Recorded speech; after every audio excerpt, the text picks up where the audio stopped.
Welcome to this journey through one of the most disturbing cases recorded in the history of Savannah, Georgia. Before we begin, I invite you to leave in the comments where you are watching from and the exact time at which you are listening to this narration. We are interested to know which places and at what times of day or night these documented accounts reach. The year was 1841, when the first strange occurrences were noted at Forsyth Estate, just 3 miles east of Savannah's historic district. The plantation stood as a monument to Southern prosperity, its white columns rising like sentinels against the Georgian sky. But beneath the grand facade and behind the carefully maintained gardens, a darkness had taken root that would not be discovered until many years later. Eleanor Beaumont arrived at Forsyth Estate in the winter of 1835. Acquired through a transaction that was recorded in the county ledger with nothing more than a line of cursive and a sum. According to parish records, she was 22 years of age at the time. The documentation described her as possessing exceptional domestic skills, though several witnesses would later claim these qualities were not the reason for her purchase. Thomas Harrington, the 46-year-old master of Forsyth Estate, had recently lost his wife to consumption. Sources suggest he had been seen inspecting newly arrived individuals at the market for several weeks before selecting Eleanor. The property's caretaker journal, discovered during renovations in 1958, contains a curious entry dated January 12, 1835. New arrival today. Master seems unusually attentive to her quarters. Requested the room adjacent to the kitchen be prepared with particular care, unusual for January. In the beginning, Eleanor's presence at Forsyth Estate appeared unremarkable to outside observers. She performed her duties alongside approximately 30 other enslaved individuals who maintained the cotton plantation and manor house. What made her situation different, according to household records and later testimonies, was her rapid elevation to a position within the main house, specifically assigned to direct service to Thomas Harrington. By autumn of 1836, Eleanor's status had changed significantly. The estate's expense ledgers, preserved in the Savannah Historical Society archives, show unusual purchases. Fabric of higher quality than would be typical for enslaved persons, a pair of leather shoes, and, remarkably, a small silver locket. The receipt for this last item was found tucked into Thomas Harrington's personal Bible, discovered in a trunk in the estate's attic in 1962. Maria Wilson, who served as a cook at the neighboring Wilkes plantation, provided testimony to her grandson that was recorded in a 1948 oral history project. According to this account, everyone who worked the big houses knew what was happening at Forsyth. The master had taken a fancy to the Beaumont woman. She wasn't treated like the others. She took meals in the house, wore finer clothes, but there was something in her eyes that wasn't right. Like she was there, but not there. In the spring of 1837, Eleanor Beaumont became visibly with child. No announcement was made, but estate records show she was relieved of certain duties. The plantation physician, Dr. Samuel Thorne, began making more frequent visits to the estate. His logbook, discovered among his effects after his death in 1872, contains cryptic entries regarding the delicate condition at Forsyth and prescriptions for tonics to settle the female constitution. On November 18, 1837, Eleanor gave birth to a girl. The child was not entered into the official property ledger of Forsyth Estate, an unusual omission that researchers would later flag as the first of many irregularities surrounding the Beaumont children.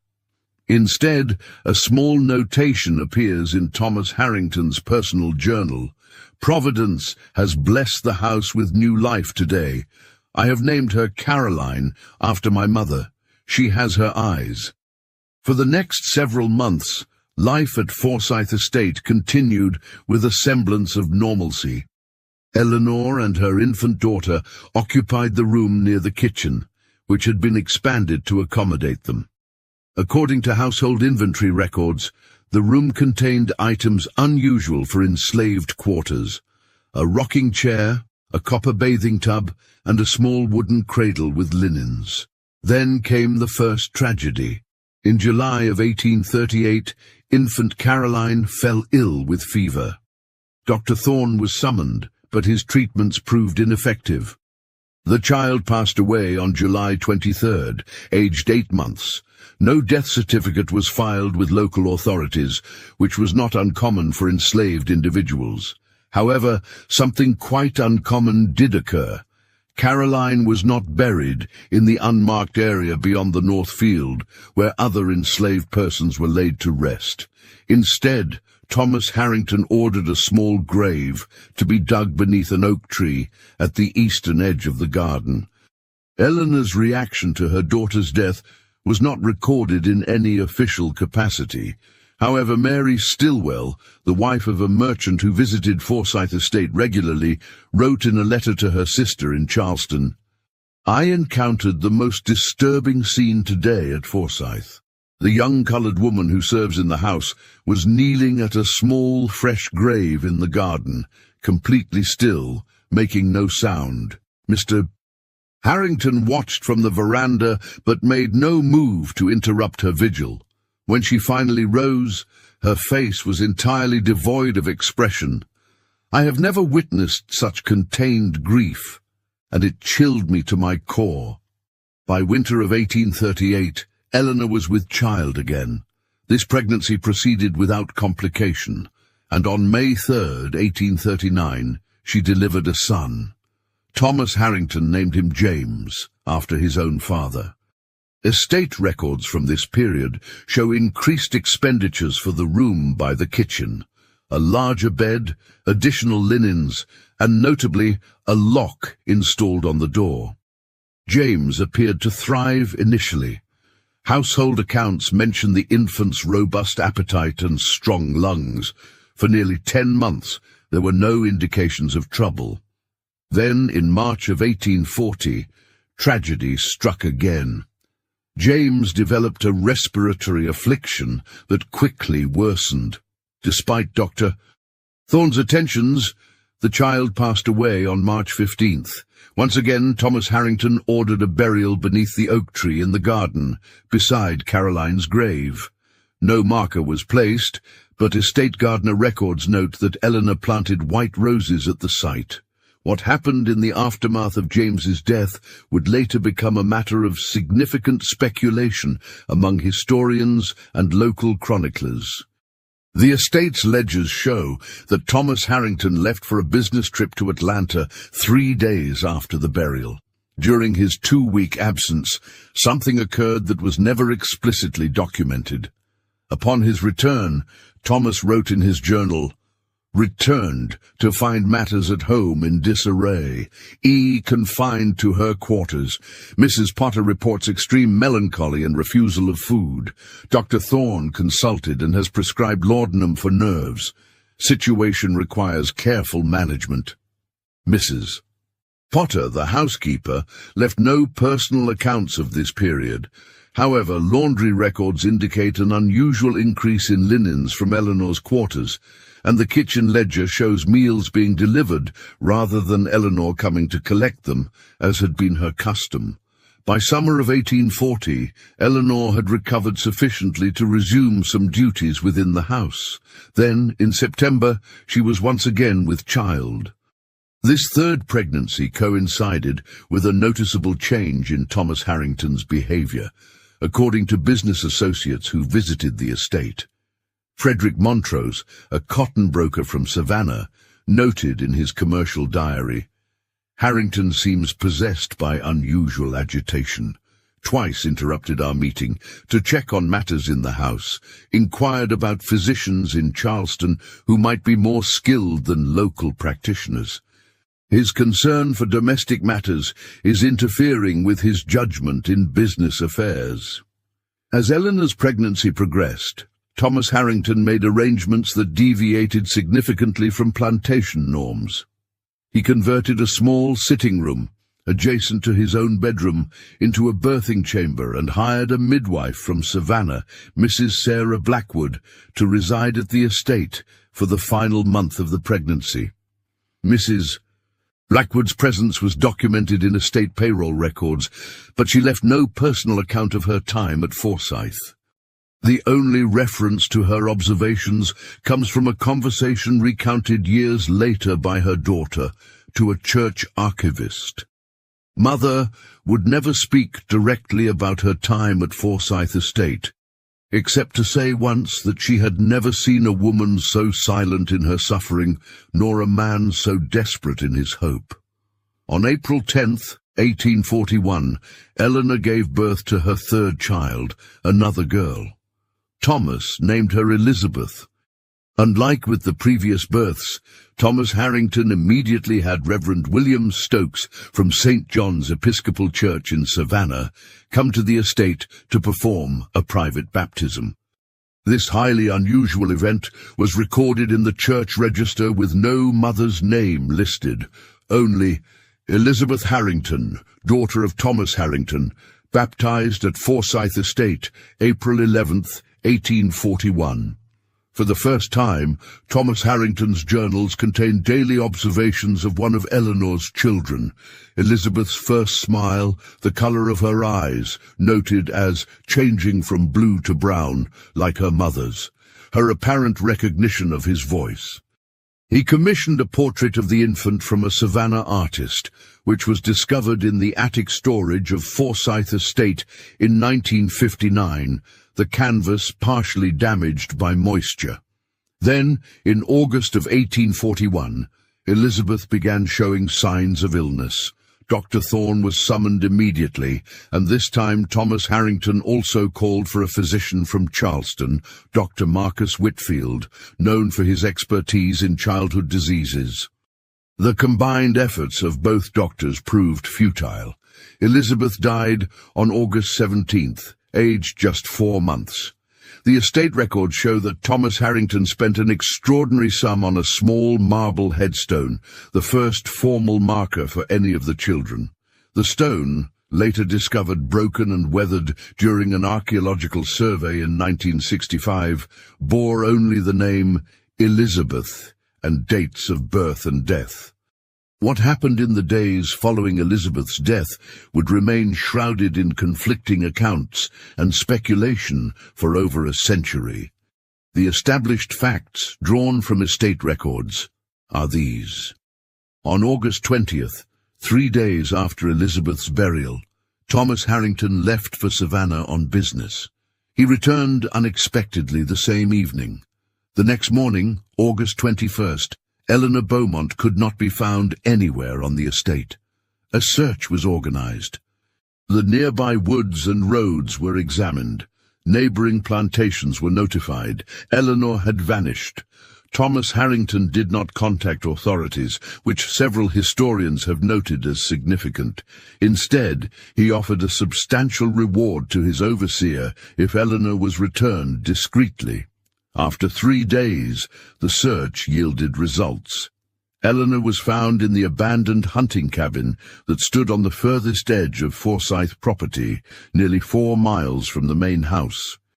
According to the overseer's terse report in the estate logbook, located the woman, unharmed but unwell in mind, returned to the house under watch. What followed was a period of approximately 2 months, during which Eleanor was, according to household accounts, confined for her health. The room she had previously occupied was emptied, and she was moved to a room on the 3rd floor of the main house. Estate records show the purchase of a special lock for this door and the boarding up of the room's window from the outside. Dr. Thorne visited twice weekly during this period. His medical log contains minimal information. Patient at Forsyth continues under sedation, refuses food when lucid, speaks of children calling to her from beneath the oak. Recommended continued isolation and laudanum as needed. Then, On October 12, 1841, Thomas Harrington's journal contains a single cryptic entry: "It is finished. May God have mercy on us all." The following day, housekeeping records note the third-floor room was emptied and cleaned. No further mention of Eleanor Beaumont appears in any estate document. She simply vanished from the written record. What happened to Eleanor Beaumont has been the subject of intense speculation among historians and local chroniclers. The most commonly accepted theory, based on fragmentary evidence, is that she died either by her own hand or from the effects of her treatment and was buried in an unmarked location on the estate grounds. However, no remains that could be definitively identified as hers were ever discovered in subsequent excavations. Thomas Harrington never remarried. His behavior in the years following 1841 grew increasingly erratic. Business associates noted his declining interest in the plantation's operations. He began spending extended periods in Savannah and eventually Charleston, leaving Forsyth Estate under the management of his cousin, Walter Harrington.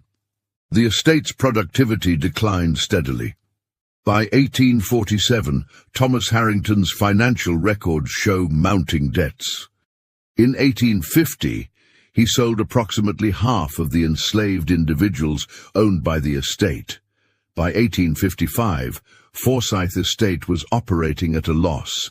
Thomas Harrington died in 1858, at the age of 69. According to his will, Forsyth Estate passed to his cousin Walter's son, James Harrington. The will contained one unusual stipulation. The oak tree in the eastern garden was never to be cut down, and the area surrounding it was to remain undisturbed. James Harrington had little interest in maintaining the declining plantation. After the Civil War and emancipation, the estate fell into complete disrepair. In 1872, the property was sold to a lumber company. Despite the stipulation in Thomas Harrington's will, the oak tree was cut down, and the garden area was cleared for development. According to local newspaper accounts, the workers who removed the tree made a disturbing discovery. Beneath its roots, they found 4 small sets of remains, not 3 as the known graves would have suggested. The additional set was of an infant, approximately newborn in size, with no evidence of a burial container. This discovery might have remained a mere curiosity had it not coincided with the death of Dr. Samuel Thorne, who had been the physician at Forsyth Estate. Among his personal papers was a sealed envelope marked "Forsyth Estate, Confidential." Inside was a single sheet containing an account dated October 11th, 1841. Called to Forsyth under most disturbing circumstances. Th reports EB delivered of stillborn male infant during night. No midwife present. Child already wrapped and prepared for burial when I arrived.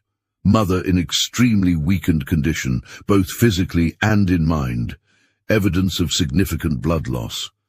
Advised immediate removal to hospital in Savannah, but Th refused, insisting on home treatment. Against my better judgment, I have acquiesced to his wishes. I fear the outcome is predetermined. I record this account to clear my conscience, though I pray it never becomes necessary to share it. The discovery of this document, along with the 4th set of remains, created a brief sensation in the local press. However, with most of the principals long deceased and the estate itself transforming into an industrial area, interest eventually waned. For nearly a century, the story of Eleanor Beaumont and the children of Forsyth Estate faded from public consciousness. Then, in 1963, a graduate student named Margaret Wilson from the University of Georgia began researching unexplained disappearances of enslaved women in antebellum Savannah for her doctoral dissertation. Her research led her to the fragments of the Forsyth Estate records that had been preserved in various archives. Wilson's work pieced together the narrative from dispersed sources: estate ledgers, church records, business correspondence, medical logs, personal journals, and oral histories. Her dissertation, completed in 1967 but never published, concluded with a theory that would later gain significant traction among historians. According to Wilson's analysis, Eleanor Beaumont did not die at Forsyth Estate in October of 1841. Instead, after the stillbirth and secret burial of her fourth child, she was sold through private channels to a plantation owner in Louisiana. Wilson discovered a bill of sale dated October 13, 1841, for a domestic servant aged 28 in delicate health, sold by Thomas Harrington to Jeremiah Wilcox of St. Francisville, Louisiana. Wilson attempted to trace Eleanor's life after this transfer, but found the records in Louisiana incomplete due to courthouse fires during the Civil War. Her research trail ended there, and her dissertation was filed away in university archives, largely unnoticed. In 1968, during the construction of a manufacturing facility on what had once been Forsyth Estate land, workers excavating for a foundation discovered a small silver locket buried approximately 6 feet below ground, near where the oak tree had once stood. Inside was a braid of dark hair and a tiny portrait painted on ivory of a woman with features suggesting mixed ancestry. On the back of the portrait, barely legible, were the initials E.B. The locket is now housed in the Savannah Historical Society Museum, a small, easily overlooked artifact that represents one of the few tangible connections to Eleanor Beaumont that survived. The land where Forsyth Estate once stood has been completely transformed by industrial and later commercial development. Nothing remains of the plantation house, the gardens, or the oak tree that marked the children's graves. The only physical reminder is a small historical marker erected in 1992 at the edge of what is now a shopping center parking lot. The marker makes no mention of Eleanor Beaumont or the children, stating only, "Site of Forsyth Estate, circa 1830-1870, cotton plantation owned by the Harrington family." Yet, according to local accounts, strange occurrences have been reported in the area, particularly in the eastern section of the property, where the garden once stood. Security guards working night shifts have described hearing what sounds like a woman singing softly, though no source can be located. Maintenance workers have reported finding small arrangements of white roses placed on the ground in the early morning hours, though security cameras have never captured anyone leaving them. Perhaps most disturbing are the reports from 3 separate night watchmen, spanning the years 1975 to 2005, who claim to have seen a woman in outdated dress walking slowly through the property around 3 in the morning, always in mid-August, always heading toward the eastern corner where an oak tree once stood, always vanishing when approached. These accounts have been dismissed as urban legends, the kind that inevitably attach themselves to locations with troubled histories. Yet they persist, passed down through generations of Savannah residents, a whispered counterpoint to the sanitized history presented on tourist brochures and guided tours. In 1969, Margaret Wilson attempted to return to her research on Eleanor Beaumont, planning to expand her dissertation into a book. However, she reported increasing difficulty accessing certain archives and collections. In a letter to her academic advisor, she wrote, "I am encountering unexpected resistance from several families connected to the Harrington lineage. Doors that were previously open have been firmly closed. I cannot help but feel that even after more than a century, there are those who prefer this history remain buried." Wilson abandoned the project after reportedly receiving anonymous communications suggesting she focus her scholarly attention elsewhere. She accepted a teaching position at a small college in New England and never published her findings. The true fate of Eleanor Beaumont after October 1841 remains unknown. If she was indeed sold to Louisiana, as Wilson's research suggested, no clear record of her life or death there has been discovered. She vanishes from documented history just as completely as she vanished from Forsyth Estate's records. What we know with certainty is this. Between 1837 and 1841, a young enslaved woman named Eleanor Beaumont bore 4 children at Forsyth Estate. All 4 died in infancy or early childhood. All 4 were buried beneath an oak tree in the garden, rather than in the unmarked ground where other enslaved persons were interred. And in the autumn of 1841, Eleanor Beaumont disappeared from Forsyth Estate under circumstances that Thomas Harrington went to considerable lengths to obscure. The rest, her thoughts, her feelings, her suffering, her possible escape or likely death, exists in the shadows of history, in the spaces between documented facts, in the silences that official records maintain. We can approach these shadows, examine their outlines, but we cannot dispel them entirely. Perhaps that is why her story continues to resonate, why people still report encounters with an unidentified woman walking across what was once Forsyth Estate land. In the absence of justice, in the absence of truth, in the absence of proper mourning, some presences refuse to fade entirely. In 2008, a descendant of the Harrington family donated a collection of family papers to the Savannah Historical Society. Among them was a water-damaged journal kept by Thomas Harrington's cousin Walter, who took over management of Forsyth Estate in the 1840s. Most entries concerned plantation operations, but one, dated April 1842, approximately 6 months after Eleanor Beaumont's disappearance, contained this passage.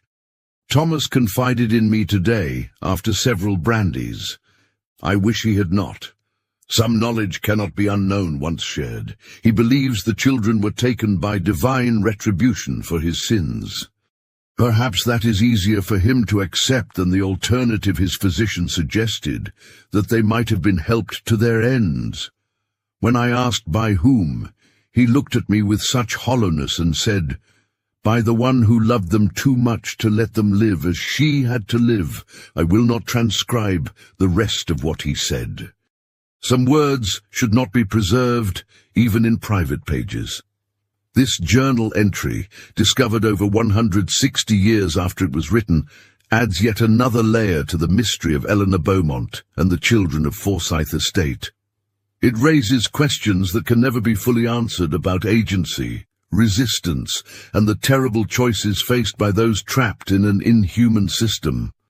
The graves beneath the oak tree are long gone, the remains likely scattered during excavation for commercial development. The room where Eleanor lived, first by the kitchen and later on the 3rd floor, no longer exists. The locket with her initials sits in a museum display case, occasionally noticed by visitors who have no knowledge of its significance. Yet something of her story persists, refuses to be completely erased. It echoes in academic papers, in local ghost tours, in the uncomfortable silences that fall when certain aspects of history are confronted directly. And perhaps, if local accounts are to be believed, it walks the ground of what was once Forsyth Estate on August nights, searching for something that was taken or something that was left behind. For those of us who encounter this history now, separated by nearly 2 centuries from the events themselves, there remains an obligation to acknowledge what occurred, not just the documented facts, but the human reality they represent. To recognize Eleanor Beaumont not as a footnote in plantation ledgers, but as a woman who lived, suffered, perhaps loved, perhaps fought back in the only ways available to her, and who, in life or death, eventually disappeared from the written record, but not from memory. In the absence of justice, remembrance must serve. And so we remember Eleanor Beaumont and the 4 children buried beneath an oak tree that no longer stands, on land that no longer resembles what it once was, in a world that has changed and yet in some ways remains unchanged. The sound of their story still echoes for those willing to listen. In the spring of 1969, just as Margaret Wilson was abandoning her research on Eleanor Beaumont, another discovery was made that would add yet another layer to this troubling history. During renovations of St. John's Episcopal Church in Savannah, workers discovered a hidden compartment behind the vestry wall. Inside was a small wooden box containing several items: a folded piece of yellowed paper, a small cloth pouch containing what appeared to be dried herbs, and a carved wooden figure of a woman holding a child. The paper, when carefully unfolded by archivists, revealed itself to be a letter written in an educated but hurried hand. It was dated October 14, 1841, and addressed simply to Father William. The contents read, "I write in haste, and in the greatest distress of conscience. What I have participated in weighs heavily upon my soul. The woman from Forsyth Estate was brought here last night, more dead than alive, by Mr. H. himself. He claimed she had attempted self-harm following the loss of her infant, and required sanctuary and care beyond what his household could provide. The truth, as revealed by Dr. Thorne, who arrived shortly after, was far darker. The woman had been kept under lock and key since the stillbirth. When sedation was removed, she became, in his words, unmanageable in her grief. He confided that Mr. H. feared she might reveal certain truths about the children that had died at Forsyth, truths that would prove ruinous to his standing in the community. I was asked to arrange immediate passage for her on the vessel departing for New Orleans this morning. Mr. H. provided papers indicating her sale to a plantation in Louisiana, though I suspect she will never reach that destination in her current condition. She spoke only once during the night, as I sat with her while the doctor administered his preparations for the journey. She looked at me with eyes that seemed to see beyond this world and said, "All 4 sleep beneath the oak." I sang to them as they passed. It was the only kindness I could offer. When I asked if she wanted to confess any sin before her journey, thinking she referred to some act against the children, she smiled in a way that chilled my blood and said, "The sin was not mine, Father. The sin was bringing them into this world knowing what awaited them. I simply opened the door to a better place. I do not know if I have been party to concealing a terrible crime or providing mercy to a woman broken by unimaginable suffering. Perhaps both are true. I will carry this burden to my grave, but I leave this record in hopes that someday someone might know that Eleanor Beaumont was not forgotten in her final hours in Savannah. I have enclosed her medicine pouch, which she clutched until sedation took her, and the small carving found among her few possessions. May God have mercy on us all for what is done in the name of prosperity and order. In deepest contrition, Reverend James Sullivan, assistant to Reverend William Stokes. This letter, which came to be known as the Sullivan Confession, was initially kept from public view by church authorities, who cited its disturbing nature and unverifiable claims. It wasn't until 2003 that historian Eliza Montgomery gained access to it while researching clerical responses to slavery in antebellum Savannah. Her subsequent paper, Complicity and Conscience, The Church and Forsyth Estate, published in the Southern Historical Review, brought renewed attention to Eleanor Beaumont's story. Montgomery's research also uncovered shipping records from October 15, 1841, listing a female Negro infirm among the cargo of the merchant vessel Carolina Star, bound for New Orleans. The ship's log, preserved in the Maritime Archives, notes that this unnamed passenger died at sea on October 17 and was buried at sea according to maritime custom. If this passenger was indeed Eleanor Beaumont, as Montgomery's research strongly suggests, then her mortal journey ended in the waters of the Atlantic, far from both Forsyth Estate and the Louisiana plantation that supposedly purchased her. The wooden carving found with Sullivan's letter remains in the archives of St. John's Church. It depicts a standing woman holding 4 small bundles in her arms, their features indistinct, but their significance unmistakable. The carving style has been identified by anthropologists as consistent with West African traditions, suggesting that Eleanor maintained cultural connections despite her enslavement.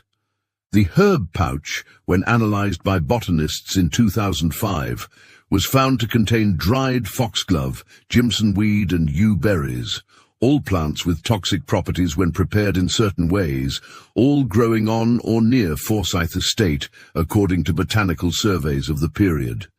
These discoveries led Montgomery and subsequent researchers to a theory that contradicts the long-held narrative of Eleanor as merely a victim of Thomas Harrington's exploitation.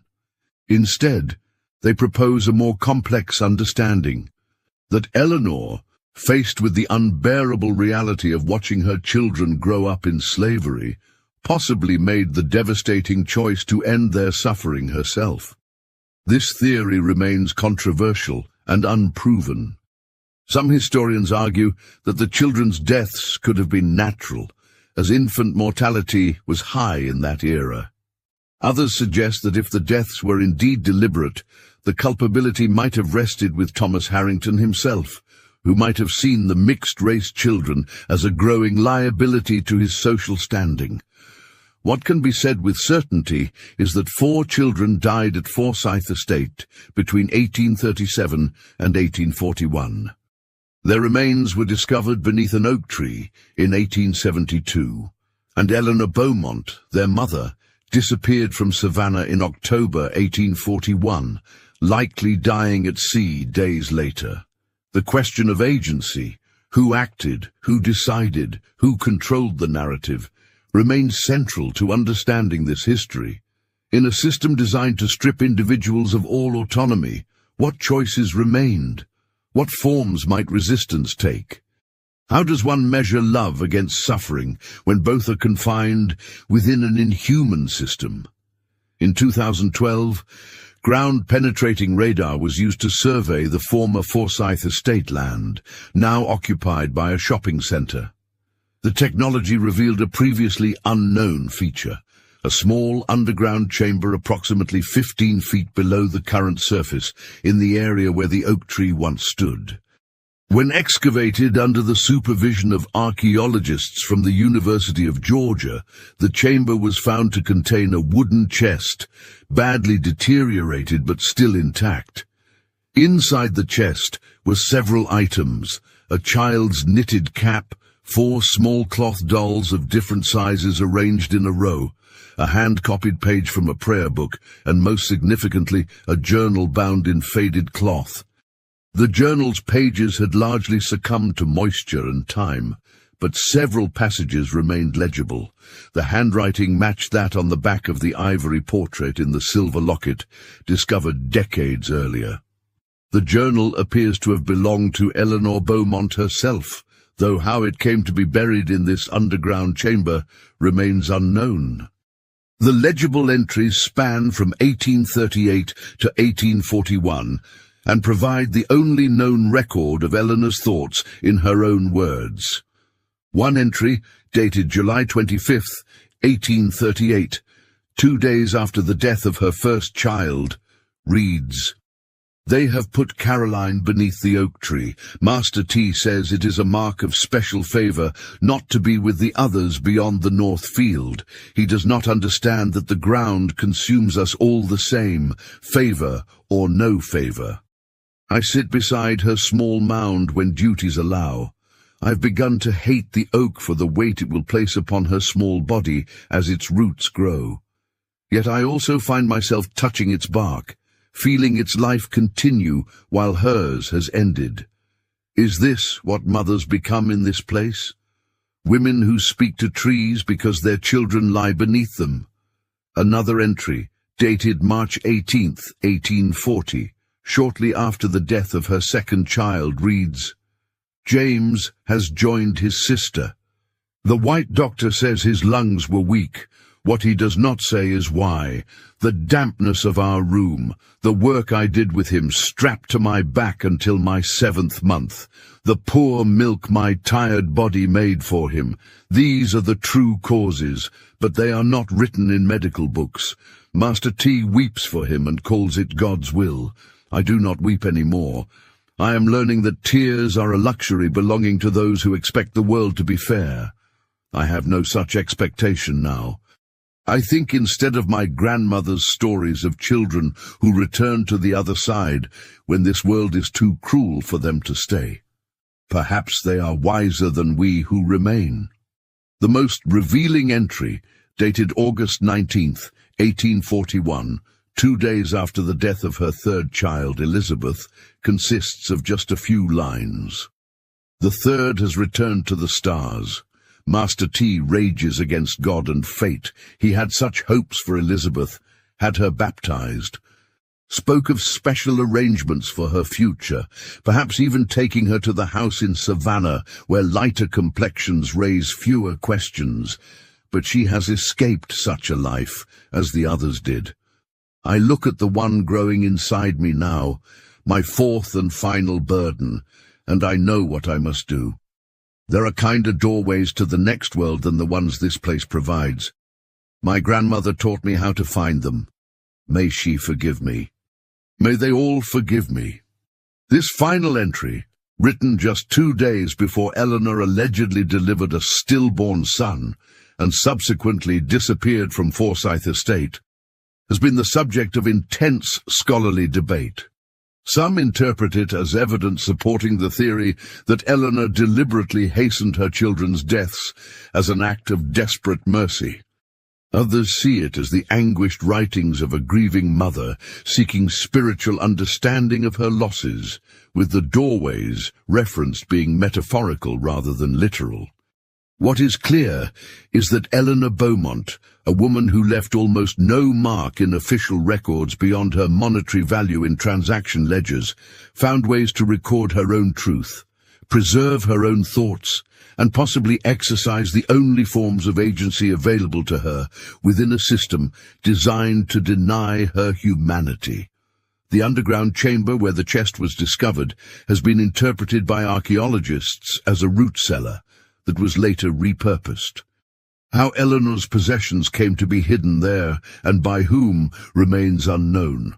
One theory suggests that another enslaved person at Forsyth Estate, perhaps someone who assisted Eleanor or was entrusted with her belongings, concealed them after her disappearance. The discovered items are now preserved in the Savannah Historical Museum's special collections, though they are not part of the regular exhibit.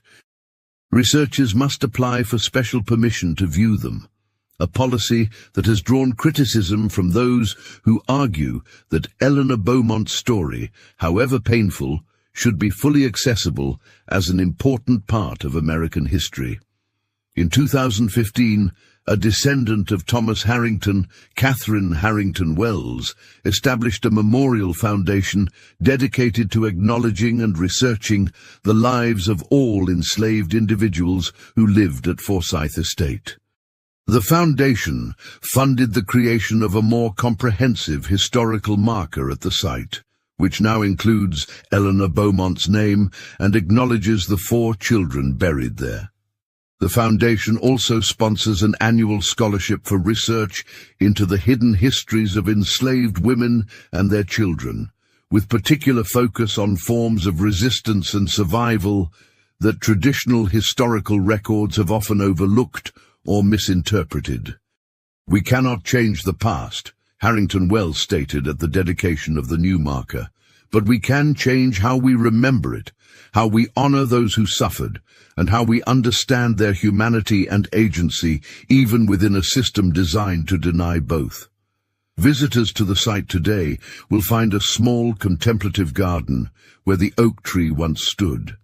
The garden includes 4 small stone markers arranged in a semicircle, representing the 4 children who were buried there. At the center stands a bronze sculpture of a woman with her face turned upward, her arms empty but slightly raised, as if releasing something to the sky. The sculptor, Amara Johnson, described her work as not just a memorial to suffering, but a recognition of impossible choices and enduring spirit. Eleanor Beaumont's story is not simply one of victimhood, but of a woman who, even within the most constrained circumstances, found ways to express love, preserve dignity, and possibly, on her own terms, resist. Local residents report that white roses frequently appear at the base of the sculpture left by anonymous visitors. On August nights, particularly around the 17th, the date of Elizabeth's death, some claim to see a solitary woman walking slowly through the garden, stopping at each of the 4 stones before disappearing into the darkness. Science cannot validate such sightings, of course, but perhaps some stories leave impressions that transcend the physical world, echoing across time, not as supernatural phenomena, but as emotional resonances that sensitive individuals perceive in their own way. What remains undeniable is that the story of Eleanor Beaumont and her 4 children continues to affect those who encounter it.